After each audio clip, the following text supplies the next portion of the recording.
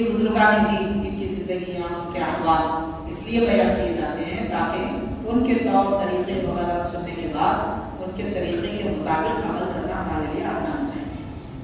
دین اسلام کی جتنی تعلیمات ہیں وہ ایک تھیوری ہے اور اللہ والوں کی زندگی پریکٹیکل ہے۔ تو پریکٹیکل جب تک کوئی چیز ہم نہیں دیکھیں گے ہمارے لیے عمل کرنا مشکل ہوگا۔ دنیا میں سب ایسے ہی ہوتا ہے، جب دنیا کے کام ایسے ہی ہوتے ہیں تو دین کے کام تو اور ایسے ہی ہوں گے۔ اسی لیے اللہ تعالیٰ نے ان اللہ کے نیک بندوں کو اولیاء اللہ کو قوم کی رشد و ہدایت کے لیے بھیجا ہے۔ حضرت سیدنا علی نواز علیہ رضوان کا ہم پر احسان ہے کہ آپ یہاں تشریف لا کر دین اسلام پھیلائے، اس بنیاد پر آج ہم مسلمان ہیں، اسی بنیاد پر مسلمان ہیں، ورنہ یہ دین کے دشمن نہیں معلوم کب دین کو مٹا چکے ہوتے۔ اور آج بھی آپ کی روحانی قوت کے بنیاد پر ہی ہم سر اٹھا کر زندگی گزار سکتے ہیں۔ اگر وہ آپ کی باطنی تائید، وہ روحانی قوت ہماری پشت پناہی کے لیے نہ ہوتی تو یہ جسموں پر کبھی ہمارے سر نہیں رہتے۔ آج ہمارے جسموں کے سر باقی ہیں تو یہ دم ہے، صدقہ ہے حضرت غریب نواز رحمۃ اللہ علیہ۔ اس میں کوئی شک کی بات نہیں ہے، اور یہ کوئی میں مبالغہ رائی کے ساتھ میں اپنی بات نہیں کہہ رہا ہوں۔ 400-500 سال سے بزرگان دین اولیاء اللہ نے جو لکھا ہے وہ جملے میں کہہ رہا ہوں، اپنے سے کوئی بات نہیں کہہ رہے، جو لکھا ہے بزرگوں نے آپ کو بات کرے۔ تو بہرحال حاضرین کرام، ہمارے لیے بڑی سعادت مندی کی بات ہے کہ حضرت کا تذکرہ سننے کے لیے ہم جمع ہوئے، اور اللہ تعالیٰ نے اس کام کے لیے ہم کو منتخب فرمایا، یہ بھی اللہ کا بڑا کرم ہے۔ کیونکہ اس دور میں کون کہاں کسی کا ذکر سنیں گے بھائی، 3-4 گھنٹے انٹرنیٹ پہ گزاریں گے، کرکٹ کھیلتے اور دیکھتے گزاریں گے، چبوتروں پہ اپنا وقت گزاریں گے، مگر نہ اللہ کی بات سننے کو تیار ہے، نہ اللہ والوں کی بات سننے کو تیار ہے۔ سعادت مندی خوش بختی رب تعالیٰ نے یہ موقع ہم کو عطا فرمایا۔ اللہ کے دربار میں دعا ہے کہ پروردگار ہم نے جو کچھ کہا سنا اس پر عمل کرنے کی ہمیں توفیق عطا فرما۔ سلطان ہند حضرت سیدنا خواجہ معین الدین چشتی غریب نواز علیہ رحمۃ اللہ کا فیضان برکت ہم سب کو عطا فرما۔ آپ کے ذکر پاک کے تصدق میں زندگی اور احوال کے ذکر کے برکت سے بڑا ہمارے دلوں کو تازگی، ہمارے دلوں کو صحت و عافیت، ہمارے جسم کو شفا اور صحت عطا فرما، اور ہمیں ایمان کی قوت عطا فرما، روحانیت کی قوت عطا فرما۔ ایک بار پروردگار ہم ایسے کام کریں جس سے تو تیرے نبی صلی اللہ علیہ وسلم راضی ہو، اور ان برائیوں سے ہمیں بچا لے جس سے تو اور تیرے نبی رحمت للعالمین صلی اللہ علیہ وسلم ناراض ہو۔ صلی اللہ تعالی وسلم